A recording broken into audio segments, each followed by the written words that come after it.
Hi ನಮಸ್ತೆ, welcome back to my YouTube channel ಅಲೆದಾಡುವ ಪುಟಗಳು.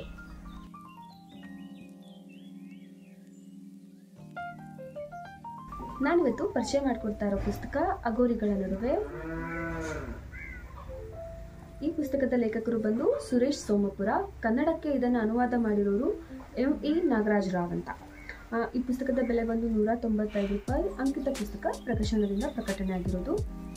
ಪುಸ್ತಕ ನಾವು ಆನ್ಲೈನಲ್ಲಿ ತೊಗೊಳ್ಬೇಕಂತ ಹೇಳಿದ್ರೆ ಸುಮಾರು ವೆಬ್ಸೈಟ್ಸ್ಗಳಿದ್ದಾವೆ, ಸುಮಾರು ಸೈಟ್ಗಳಿದ್ದಾವೆ. ಅದೆಲ್ಲದನ್ನು ನಾನು ಡಿಸ್ಕ್ರಿಪ್ಷನ್ ಬಾಕ್ಸಲ್ಲಿ ಹಾಕಿರ್ತೀನಿ.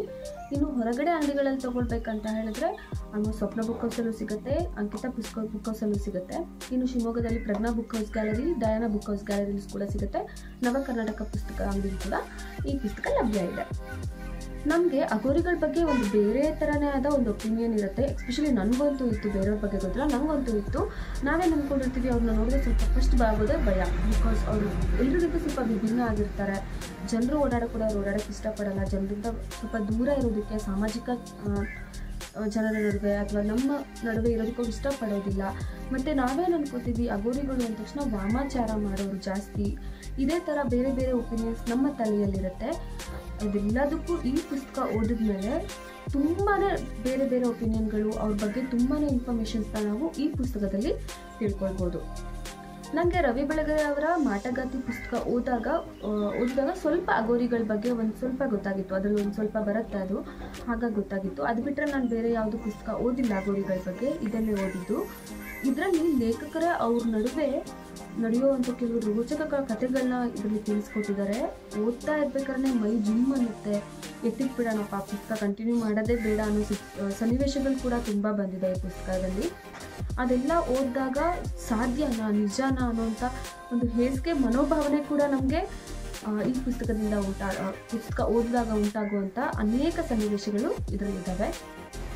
ಈ ಪುಸ್ತಕ ಇತ್ತೀಚೆಗಂತೂ ಬರೆದಿರೋದಲ್ಲ, ಇದು ನಾನು ಓದ್ತಾ ಇರೋದು 2ನೇ ಮುದ್ರಣದ ಪುಸ್ತಕ. ಮೊದಲ ಮುದ್ರಣ ಆಗಿರೋದು 1986ರಲ್ಲಿ, ಅಂದರೆ ತುಂಬ ಹಿಂದೆ ಬರೆದಿರೋ ಅಂಥ ಪುಸ್ತಕ ಇದು. ಅಂದರೆ ಆಗಿಂದಕ್ಕೂ ಈಗಿಂದಕ್ಕೂ ತುಂಬ ವ್ಯತ್ಯಾಸ ಆಗಿರ್ಬೋದು ಅಗೋರಿಗಳಲ್ಲಿ, ಆದರೆ ಮಾರ್ಗ ಒಂದೇ ಇರುತ್ತೆ, ಅವ್ರಗಳಿಗೆಲ್ಲ ಧ್ಯೇಯ ಒಂದೇ ಇರುತ್ತೆ ಅನ್ನೋದು ನನ್ನ ನಂಬಿಕೆ. ಈ ಪುಸ್ತಕದ ಪ್ರಕಾರ ಅಗೋರಿಗಳು ಮಾಂಸ ಭಕ್ಷಣೆ ಮಾಡ್ತಾರೆ, ಮನುಷ್ಯ ದೇಹನೇ ಭಕ್ಷಣೆ ಮಾಡ್ತಾರೆ, ಶವ ಭಕ್ಷಣೆ ಮಾಡ್ತಾರೆ. ಅವ್ರಿಗೆ ಮಲ ಮೂತ್ರದ ಯಾವುದೂ ಕೂಡ ಹೇಸಿಗೆ ಅನ್ನೋ ಪದ ಇರೋದಿಲ್ಲ. ಇದೆಲ್ಲ ನಾವು ಸಾಮಾನ್ಯ ಜನರು ಓದಿದಾಗ ಒಂದು ಸ್ವಲ್ಪ ಭಯ ಆಗುತ್ತೆ, ಒಂದು ಸ್ವಲ್ಪ ಹೇಸಿಗೆ ಆಗುತ್ತೆ. ಬಟ್ ಅವ್ರಿಗೆ ಅದೇ ಕೂಡ ಒಂದು ದೇವರನ್ನ ರೀಚ್ ಆಗೋ ಒಂದು ಮುಕ್ತಿ ಮಾರ್ಗ ಅನ್ನೋದನ್ನ ಒಂದು ಕಡೆ ಮೆನ್ಷನ್ ಮಾಡಿದ್ದಾರೆ. ಮತ್ತು ಅವ್ರುಗಳಲ್ಲಿ ಬಲಿ ಕೊಡೋದಿರ್ಬೋದು, ನರಬಲಿ ಇರ್ಬೋದು, ಅದೆಲ್ಲದೂ ಕೂಡ ಈ ಬುಕ್ಕಲ್ಲಿ ಮೆನ್ಷನ್ ಆಗಿದೆ. ಬಟ್ ಈಗ ತುಂಬ ಕಾನೂನುಗಳು ಬಂದಿರೋದ್ರಿಂದ ನರಬಲಿ ಎಲ್ಲ ಸ್ಟಾಪ್ ಆಗಿರ್ಬೋದೇನೋ, ನಂಗೆ ಗೊತ್ತಿಲ್ಲ. ಬಟ್ ಈ ಪುಸ್ತಕದಲ್ಲಿ ಅದೆಲ್ಲದನ್ನು ಮೆನ್ಷನ್ ಮಾಡಿದ್ದಾರೆ. ಇವರು ಸುಮಾರು 1 ವಾರ 5 ದಿನಗಳ ಕಾಲ ಒಂದು 100-150 ಅಗೋರಿಗಳ ನಡುವೆ ಇದ್ದು ಬರ್ತಾರೆ. ಅವರ ಆಚಾರ ವಿಚಾರ ಇರ್ಬೋದು, ಅದೆಲ್ಲದನ್ನು ಅವರು ಕಣ್ಣಾರೆ ಕಂಡು ನೋಡಿ ಬರೆದಿರುವಂಥ ಪುಸ್ತಕ ಇದು.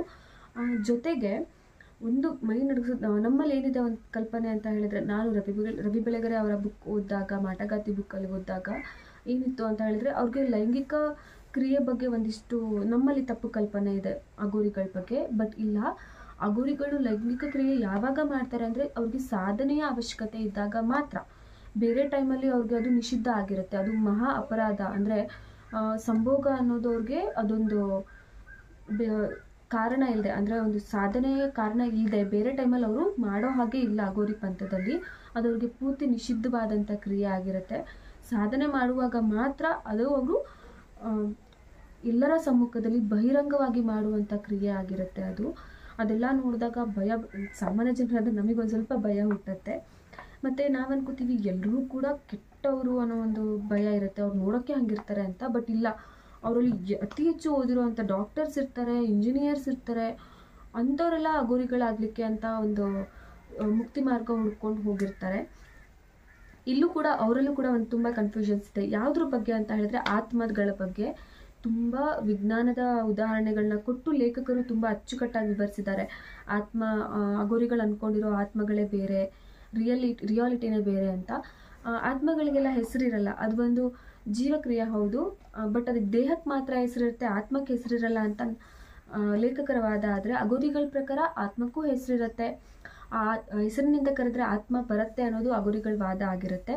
ಹೀಗೆ ಅನೇಕ ಡೌಟ್ಸ್ನ ಲೇಖಕರು ತುಂಬ ಸೈಂಟಿಫಿಕ್ ಆಗಿ ಎಕ್ಸಾಂಪಲ್ಸ್ ಕೊಟ್ಟು ಅದನ್ನು ಕ್ಲಿಯರ್ ಮಾಡಿದ್ದಾರೆ. ಒಟ್ಟಾರೆ ತುಂಬ ಬೇಗ ಓದಿಸ್ಕೊಂಡು ಹೋಗುತ್ತೆ. ತುಂಬ ಕ್ಯೂರಿಯಾಸಿಟಿ ಇದೆ. ಒಂದೊಂದು ಕಡೆ ಬೇಜಾರಾಗುತ್ತೆ, ಸಿಟ್ಟು ಬರುತ್ತೆ, ಹತಾಶೆ ತುಂಬುತ್ತೆ, ಅಸಹ್ಯ ಆಗುತ್ತೆ, ಹೇಸಿಗೆ ಆಗುತ್ತೆ ಓದೋಕ್ಕೆ. ಆದರೂ ಕೂಡ ಓದಿಸ್ಕೊಂಡು ಹೋಗುವಂಥ ಪುಸ್ತಕ ಇದು. ಈ ಪುಸ್ತಕ ತೊಗೊಳ್ಳಿಕ್ಕೆ ಲಿಂಕ್ನ ಕೆಳಗಡೆ ಹಾಕಿರ್ತೀನಿ. ಇದಿಷ್ಟು ಈ ಪುಸ್ತಕದ ವಿವರಣೆ. ಇಷ್ಟ ಆಗಿದ್ರೆ ಲೈಕ್ ಮಾಡಿ, ಕಾಮೆಂಟ್ ಮಾಡಿ, ಶೇರ್ ಮಾಡಿ. Thank you.